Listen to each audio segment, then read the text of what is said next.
कृष्णा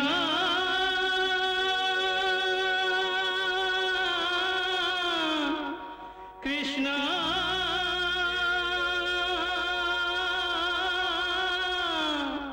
हरे कृष्णा हरे हरे।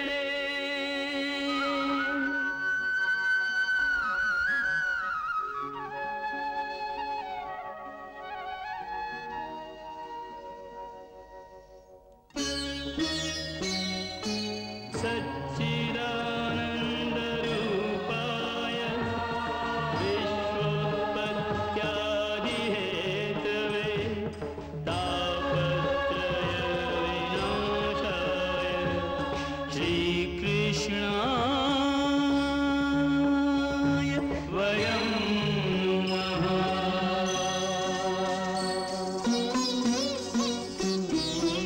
श्री कृष्ण गोविंद हरे मुरारे हे नाथ नारायण वासुदेव। हरे कृष्ण राधे कृष्ण कृष्ण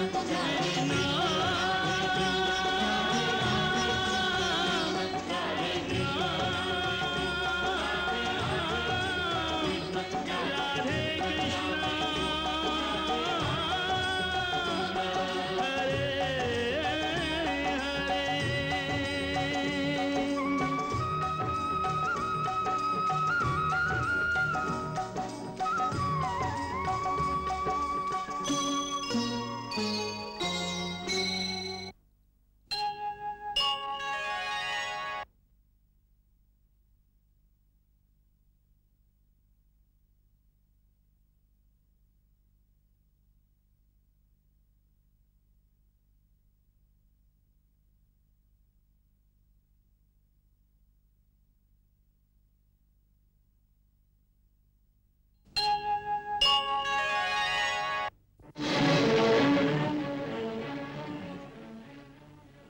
देवकी का 8वां बालक कंस के हाथ नहीं आया तो क्रोध के मारे उसने ये आज्ञा दे दी कि पिछले 2 महीनों में जितने बच्चे पैदा हुए हैं सबको मार दिया जाए। हमारे राज्य में 2 महीने से कम आयु वाला कोई भी बालक जीवित नहीं रहना चाहिए।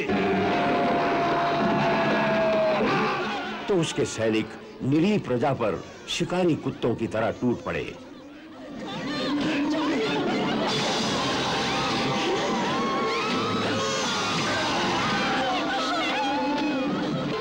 माओं की गोद से छीन छीन कर बच्चों का सामूहिक वध किया जाने लगा।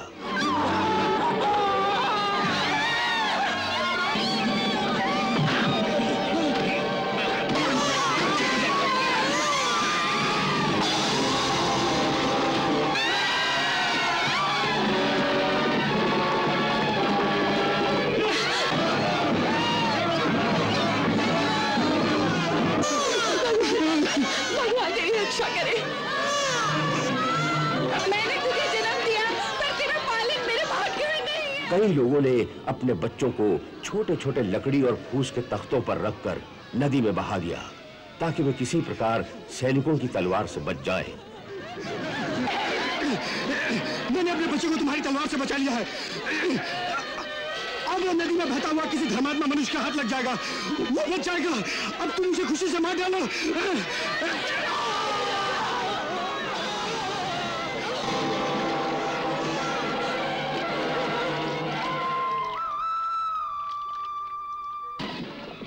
उधर जब कुछ सैनिकों को यह पता चला कि गोकुल में भी एक बालक का जन्म हुआ है तो वे उसे मारने गोकुल पहुंचे, परंतु गोकुल के ग्वालों ने उन्हें पत्थर मार मार कर भगा दिया।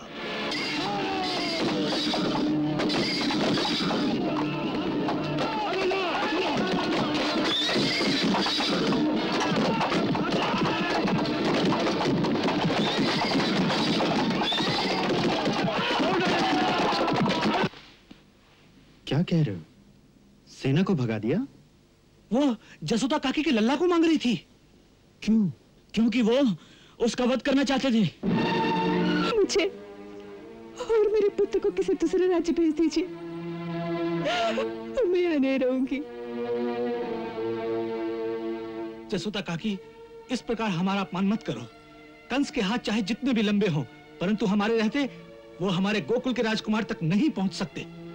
आज हमारे ग्वालों ने उसे ठीक समय पर चेतावनी दे दी है। नंदराय जी, उस समय यह प्रथा थी कि किसी बड़े सामंत के घर पुत्र का जन्म हो तो उसे राजा का आशीर्वाद पाने के लिए बहुत सी भेंट लेकर मथुरा जाना पड़ता था। के प्राचीन प्रथा के अनुसार नंदराय जी को पुत्र जन्म के अवसर पर राजा से आशीर्वाद पाने के लिए उपयुक्त भेंट लेकर महाराजा कंस की सेवा में अवश्य जाना चाहिए। उसी प्रथा के अनुसार जब नंदराय कंस के दरबार में आए तो कंस ने उन्हें धोखा देने के लिए उनसे बड़ी मीठी मीठी बातें की और उनकी भेंट स्वीकार कर ली। सुंदर, अति सुंदर। हम बहुत प्रसन्न हुए और आपकी भेंट स्वीकार करते हैं। नंदराय जी, आपके घर पुत्र जन्म का समाचार सुनकर हमारा हृदय गदगद हो गया था। आपको हमारी ओर से बधाई है। इस अनुकंपा के लिए हम आपके आभारी हैं महाराज। अपने बालक के लिए महाराज का आशीर्वाद प्राप्त करने की आशा लेकर ही हम आपकी सेवा में उपस्थित हुए हैं। अवश्य अवश्य, ब्रजराज के उत्तराधिकारी को हमारा आशीर्वाद अवश्य प्राप्त होगा। वैसे भी नंदराय जी के लिए हमारे मन में बड़ा मान है। आप हमारे बहनोई कुमार वसुदेव के रिश्ते में भाई होते हैं, अतः इसी कारण भी हम आपको अपना बड़ा भाई ही मानते हैं। महाराज का हृदय कितना विशाल है। आज आपने अपने सेवक का मान बढ़ा दिया। नहीं नंदराय जी, नहीं। हम अपने सामंतों को सेवक नहीं, अपना साथी समझते हैं। मथुरा के दरबार में सभी गोकुलवासियों को बड़े आदर से देखा जाता है। आप लोग तो हमारे राज्य की समृद्धि के प्रतीक हैं। नंदराय जी, आपके घर पुत्र जन्म का समाचार सुनकर हमारा हृदय गदगद हो गया था। नंदराय जी, बालक का जन्म कब हुआ था? अष्टमी की रात को।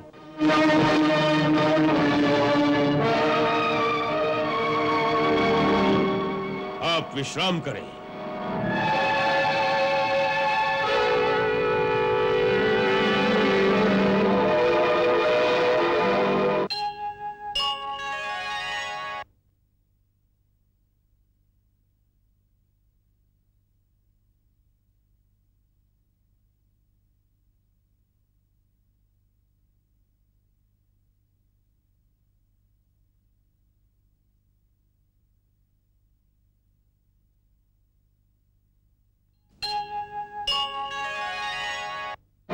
महाराज वाह, अति सुंदर।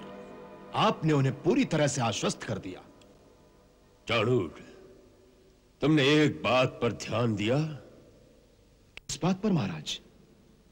नंद के घर में यह पुत्र उसी रात को हुआ जिस रात कारागार में देवकी के गर्भ से एक कन्या ने जन्म लिया था। वो रात बड़े महत्व की रात है। जिस नंद के यहां संतान होने की कोई आशा ही नहीं थी, उसी रात को उस नंद के घर में एक पुत्र का जन्म होता है। और उसी रात को देवकी की गोद में जो कन्या मिलती है वो मानवी नहीं थी। हाथ से छूटते ही उसने अपना असली रूप धारण किया और उसने भी यही कहा कि तुझे मारने वाला जन्म ले चुका है। चाणूर, हमें पूरा विश्वास है कि वही बालक है जिसने देवकी के अष्टम गर्भ से जन्म लिया। कारागार से निकलकर किस प्रकार वहां पहुंचा, किसने द्रोह किया, इसका पता लगाना चाहिए चाणूर। अब इस बात का पता लगाना असंभव है महाराज। क्यों? क्योंकि उस रात बंदी गृह में जितने प्रहरी थे जो इस प्रकार द्रोह कर सकते थे, उन सबको आपकी आज्ञा से हाथी के पैरों तले मरवा दिया गया है। अब उस रात की कहानी सुनाने वाला कोई जीवित नहीं है। वो जीवित नहीं रहे, किंतु वो बालक हमारा काल जीवित रह गया। चाणूर, तुम और किसी बालक की ओर ध्यान ही मत दो। यही जिसे लोग नंद का पुत्र समझते हैं, ये वही है जिसकी हमें प्रतीक्षा थी। और इस बात का मुझे पूरा विश्वास है। महाराज, यदि ये सत्य है कि ये देवकी की 8वीं संतान है, तो फिर चिंता किस बात की? अब उस अकेले बालक से निपटना कोई बड़ी बात नहीं। आप हम में से जिसे आज्ञा देंगे, ये काम वही कर देगा। नहीं चाणूर, नहीं। तुम में से कोई भी वहां गया तो गोकुल वालों को सशंकित कर सकता है। हमारे विचार में तो इस समय केवल एक ही है जिसके द्वारा यह कार्य आसानी से हो सकता है। कौन? पूतना।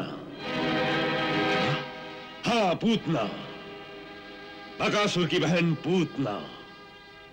महर्षि दुर्वासा की कृपा से वो बहुत सी मायावी विद्याएं जानती है। वो इच्छाधारी है, आकाश मार्ग से जा सकती है, मन वांछित कोई भी रूप धारण कर सकती है। गोकुल में उसे कोई भी नहीं पहचानेगा। बकासुर, तुम आज ही जाकर पूतना को हमारे पास आने के लिए कहो। तुम्हारे साथ हमारे युद्ध में उसने हमें अपना भाई बनाकर तुम्हारी प्राण रक्षा की थी। उस रिश्ते को निभाने का समय आ गया है। उसे कहो तुम्हारे भाई को तुम्हारी आवश्यकता आ पड़ी है, और उसे कुछ मत कहना। हमारे पास आने पर हम उसे समझाएंगे कि इस बालक का नाश कैसे करना होगा। जाओ। आइए।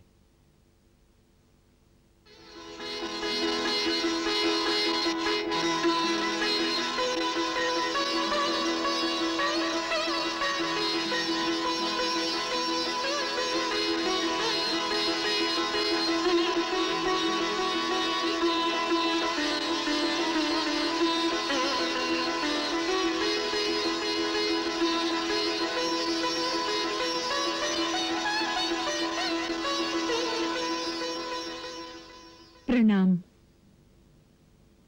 आप आयु में मुझसे छोटी हैं, परंतु वृषनिवंश के महाराज शूरसेन की बहू और हमारे राजकुमार वसुदेव की पत्नी हैं। इसलिए आपको नहीं, मुझे आपको प्रणाम करना चाहिए।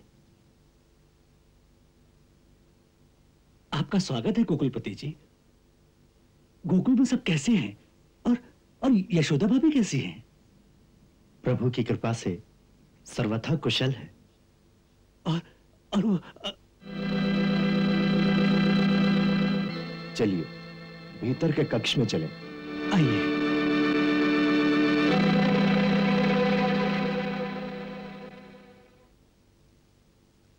विराजिए।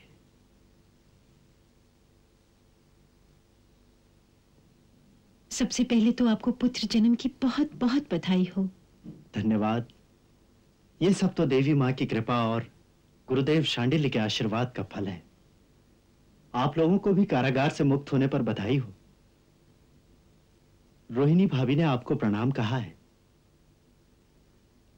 और आपको बंदीगृह से घर आने के शुभ अवसर पर बधाई दी है। रोहिणी दीदी स्वयं कुशल से तो है ना? और उनका पुत्र? उनका पुत्र?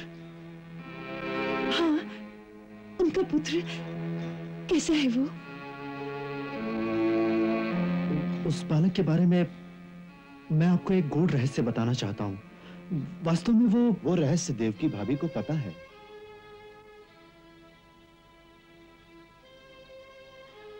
महर्षि गर्ग ने अपनी दिव्य दृष्टि के द्वारा सब कुछ देखकर राजकुमार वसुदेव को वो सारा रहस्य बता दिया था।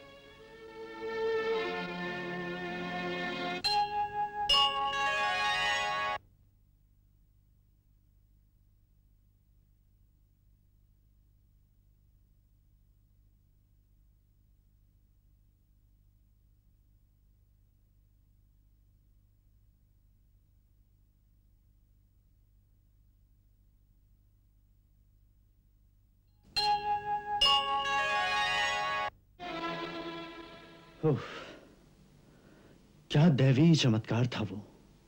हम सब तो हतप्रभ हो गए थे। रोहिणी भाभी तो किंग कर्तव्य विमूढ़ होकर जाने क्या कर बैठती। गुरुदेव शांडिल्य ने सारी बातों का समाधान करके उन्हें शांत किया, तब कहीं मन उनका स्वस्थ हुआ। भाभी ने चलते समय मुझे आपके लिए एक संदेश दिया है। क्या? उन्होंने कहा है, देवकी, मैं तो केवल तुम्हारे पुत्र की धाय हूं, वास्तव में वो तुम्हारा ही पुत्र है।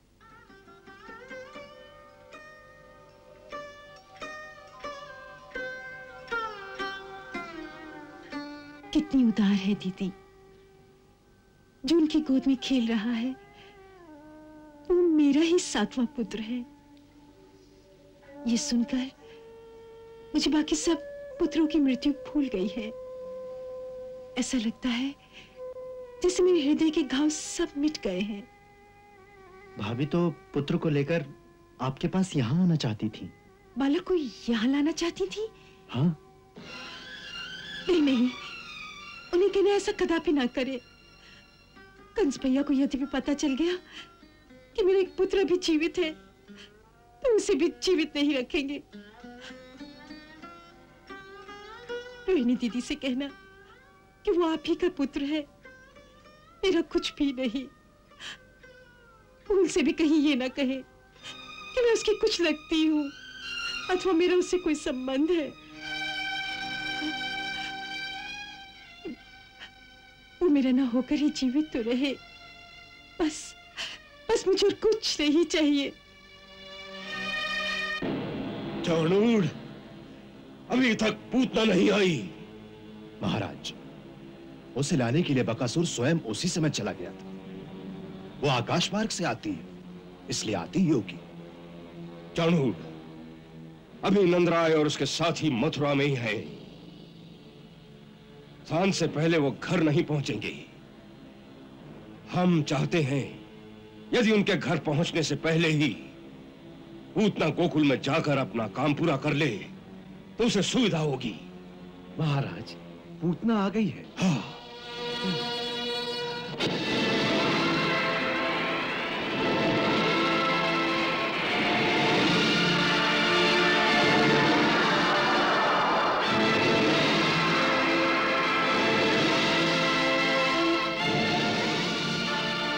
मथुरा नरेश की जय हो। क्या आज्ञा है महाराज? पूतना,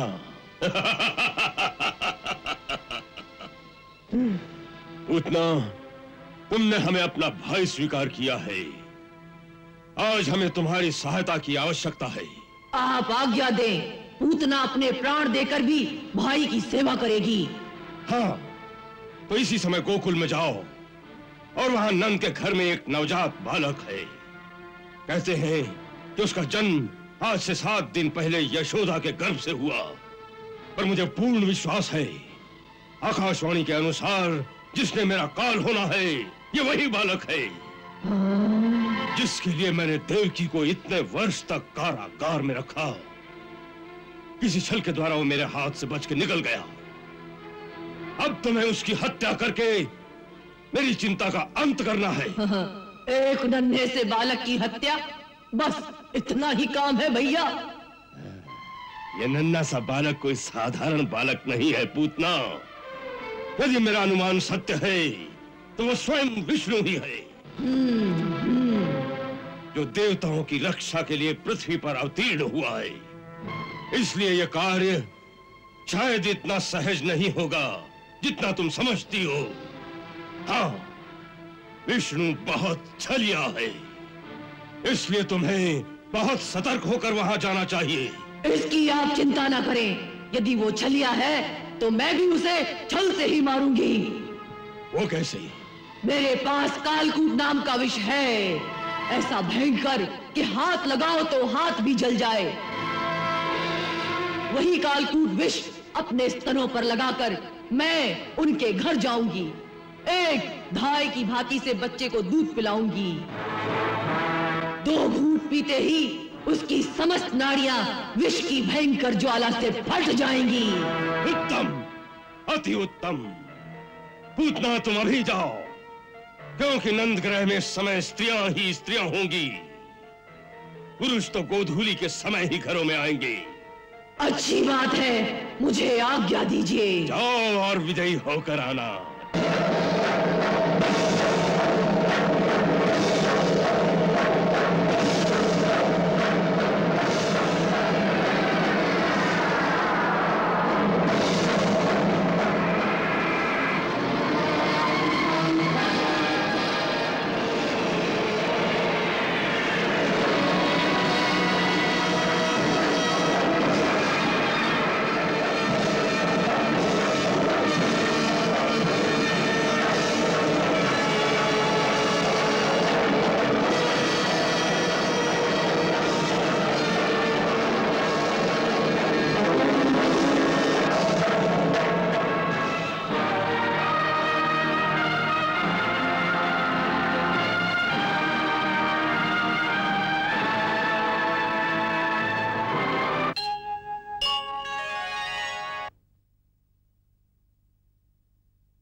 देवी जैसी लगती है। हमारे लल्ला के दर्शन के लिए आकाश से आई होगी। चलो चलकर देखें कि ये देवी कौन है। चलो चलो चले।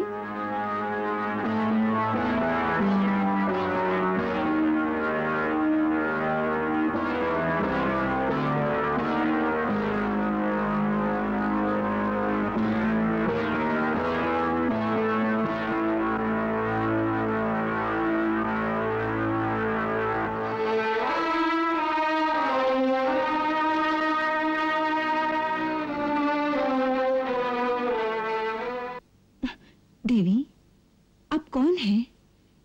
कहां से पधारी हैं? और यहाँ आने का क्या प्रयोजन है? मैं आपकी क्या सेवा कर सकती हूँ? नंदरानी, मेरा प्रयोजन तो केवल आपके लल्ला के दर्शन करना है। मैं मथुरा की रहने वाली हूँ। मेरे पति एक श्रेष्ठ विद्वान और परम सिद्ध ब्राह्मण हैं। उन्होंने दिव्य दृष्टि से देखकर मुझे ये बतलाया कि नंद राय के घर में एक महान आत्मा ने पुत्र के रूप में जन्म लिया है, जिसका दर्शन बड़ा ही मंगलकारी है। इसीलिए मैं तेरे द्वार पर आई हूं।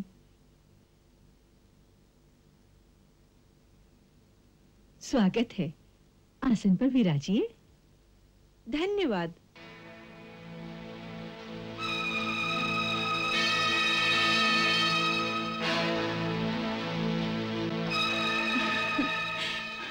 ब्राह्मण पत्नी हूँ, इसलिए कोई भेंट तो नहीं दे सकती, लेकिन तेरे बालक को आशीर्वाद अवश्य दे सकती हूँ। मेरे तपस्वी पति की सहायता और कृपा से मुझे 2 सिद्धियां प्राप्त हैं। इनमें से एक तो ये है कि मेरा आशीर्वाद कभी निष्फल नहीं हो सकता। ला, इसे मेरी गोद में दे दे, मैं इसे लंबी आयु का वरदान दे दूंगी।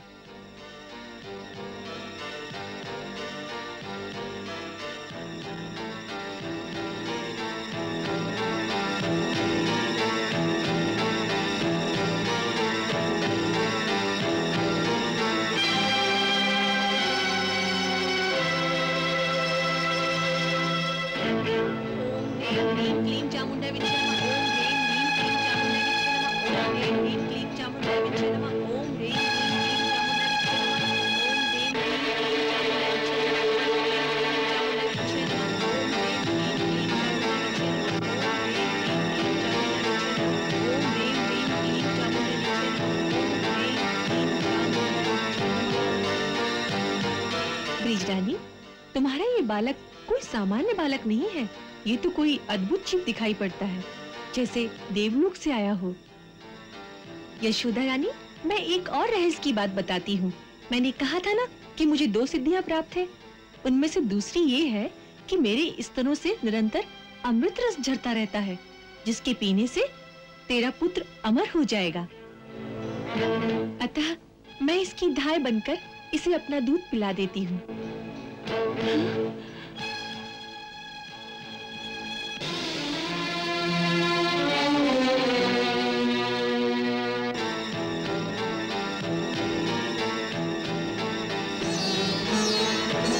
विष भरा दूध पिला रही प्रभु को बालक जान, दुग्ध पान में पी लिए प्रभु ने उसके प्राण।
सब ठीक हो गया यशोदा, सब ठीक हो गया।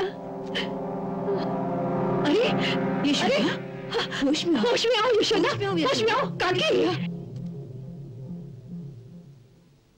यशोदा, यशोदा उठो, तुम्हारा पुत्र बुला रहा है। बेटी उठो बेटी। देखो तुम्हारा पुत्र तुम्हें बुला रहा है।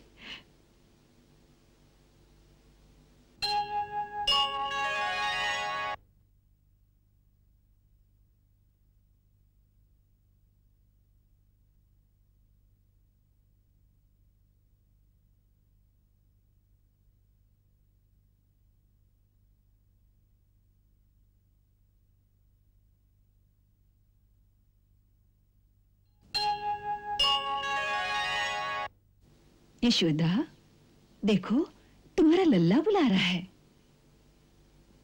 उठो यशोदा।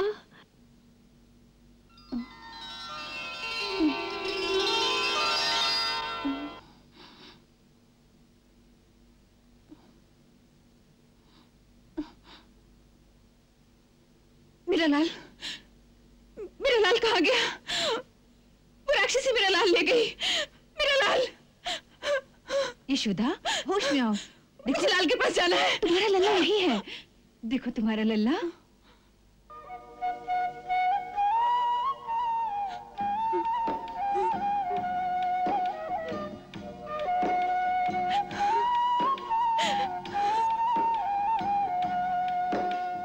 मेरा लाल, मेरा लाल।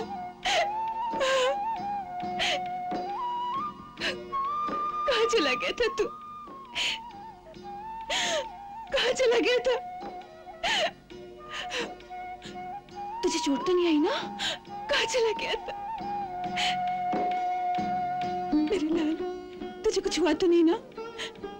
चोट तो नहीं आई ना मेरे लाल? कुछ हुआ तो नहीं ना? वो राक्षसी कहाँ है? वो तो मर गई।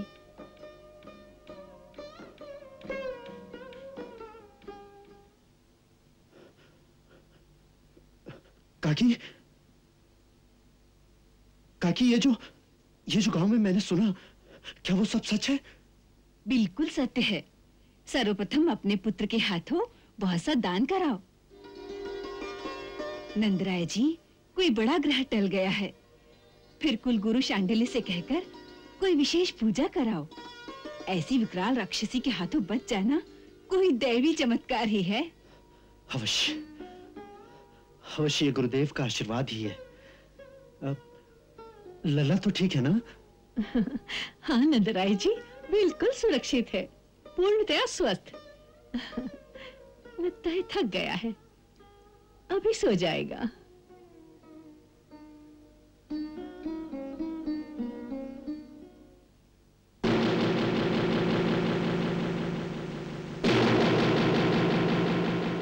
वो देखो, नंदराय जी आ गए।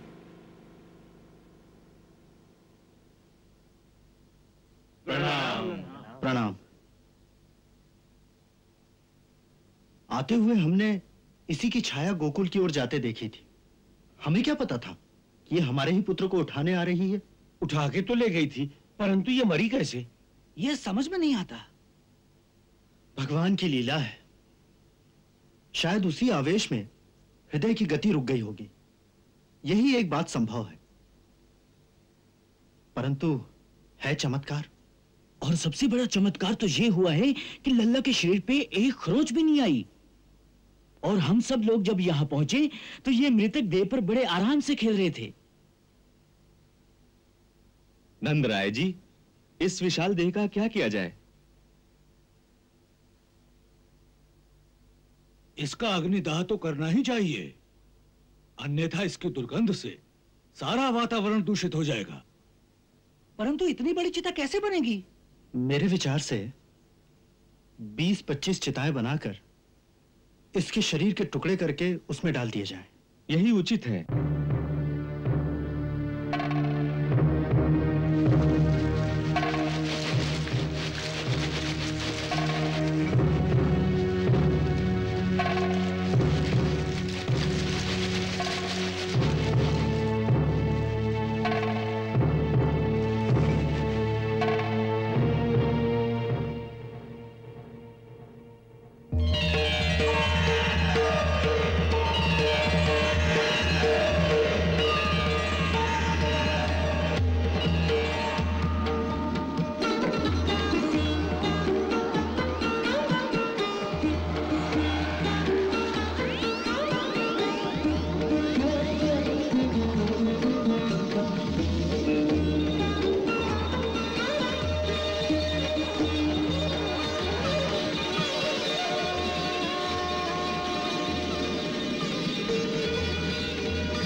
माता आ रही है, उनका स्वागत करना है।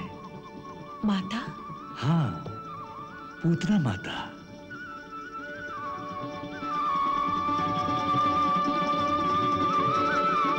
मुझे दूध पिलाकर उन्होंने मातृपद प्राप्त कर लिया है। हमने तो उसके पिछले जन्म में ही उसकी मातृभावना को स्वीकार कर लिया था। पिछले जन्म में? हाँ, पिछले जन्म में। कब? हमारे वामन अवतार के समय। उस जन्म में यह दैत्यों के राजा बलि की पुत्री रत्नमाला थी। जब हम वामन के रूप में उनकी यक्षशाला में पधारे तो उन्हें हमारा रूप अति प्रिय लगा और मातृत्व की भावना जगी। उन्होंने इच्छा की, इसे देखकर जी चाहता है इसे पुत्र की भांति हृदय से लगाकर अपना स्तन पान कराऊं। हमने उस बालिका के हृदय में एक सुंदर कोमल भावना को देखकर मनी मन उस प्रस्ताव को स्वीकार कर लिया और कहा, तथास्तु।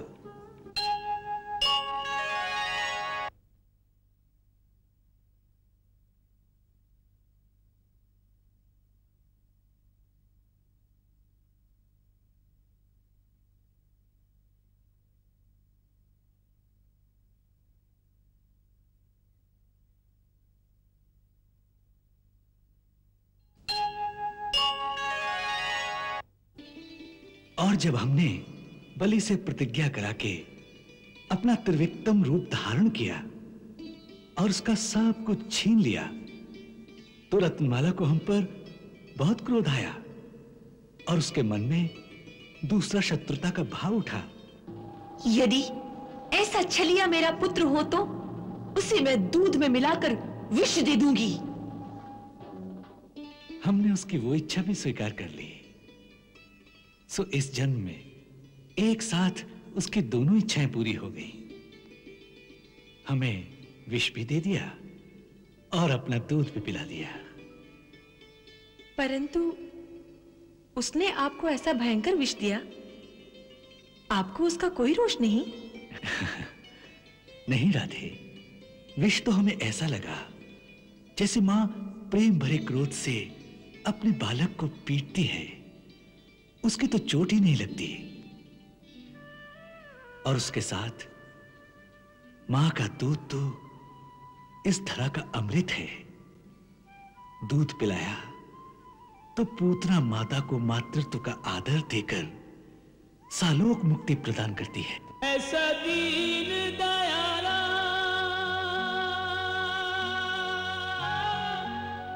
ऐसा परम कृपाला,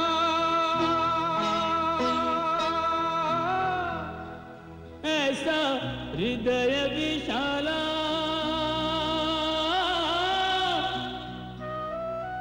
तुम सा कोई और नहीं, तुम सा कोई और नहीं।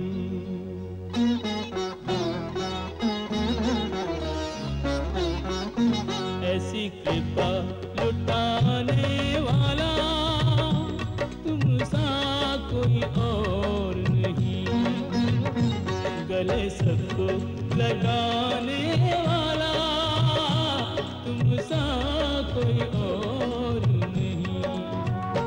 ऐसी कृपा लुटाने वाला तुम सा कोई और नहीं।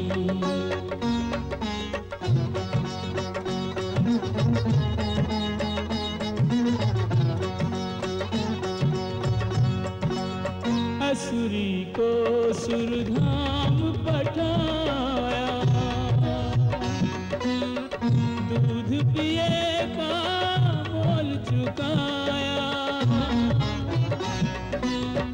स्वामी ऐसा चलन तुम्हारा, जिसको मारा उसको तारा, जिसको मारा उसको तारा। ये वचन निभाने वाला तुम सा कोई और नहीं।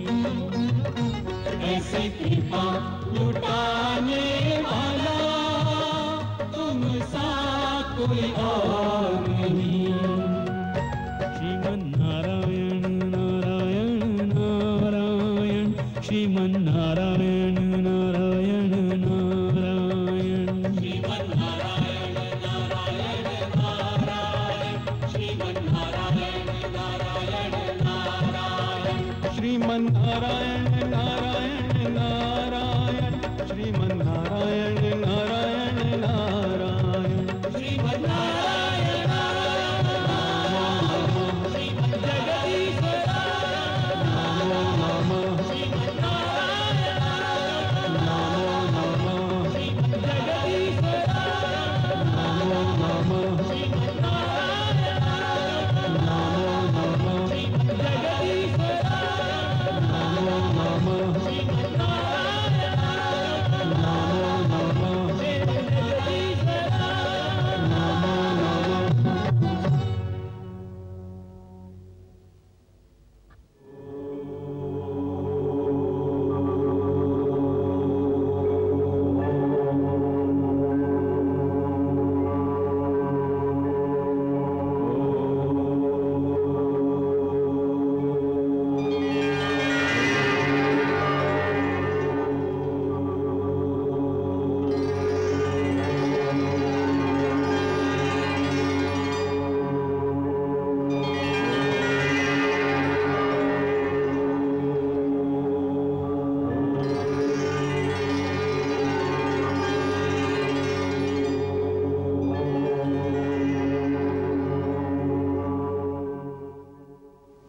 जय श्री कृष्ण।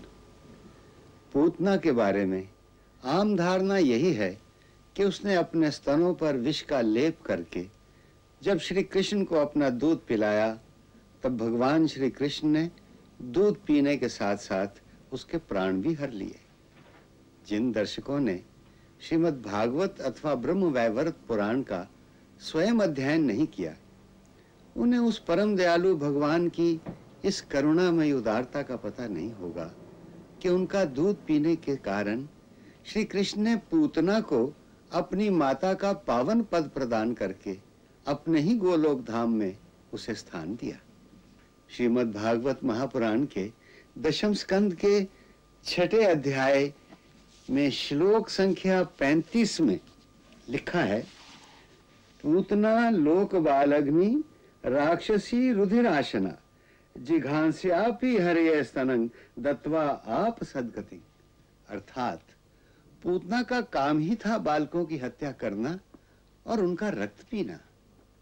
भगवान हरि को भी उसने मार डालने की इच्छा से ही अपना स्तन पान कराया, फिर भी उसे वो परम गति प्राप्त हुई जो सत्पुरुषों को मिलती है।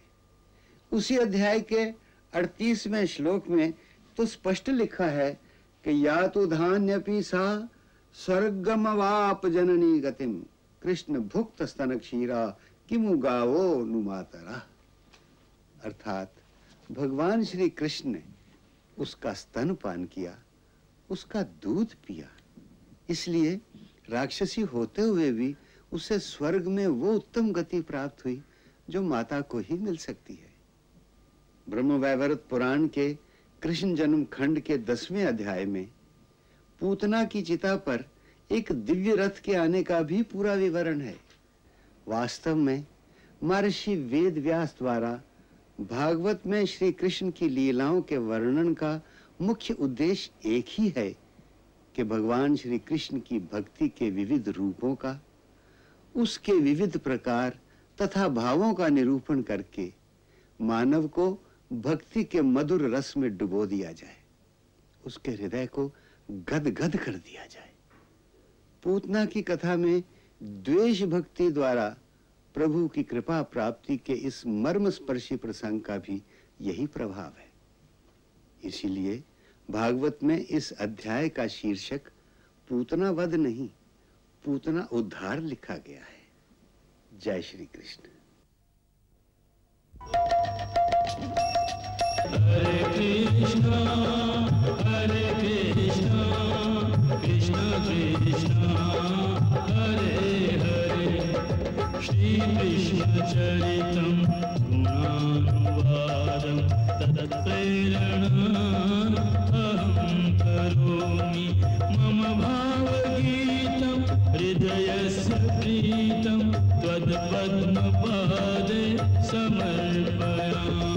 हरे राम राम राम हरे हरे, हरे कृष्णा कृष्णा कृष्णा हरे कृष्णा।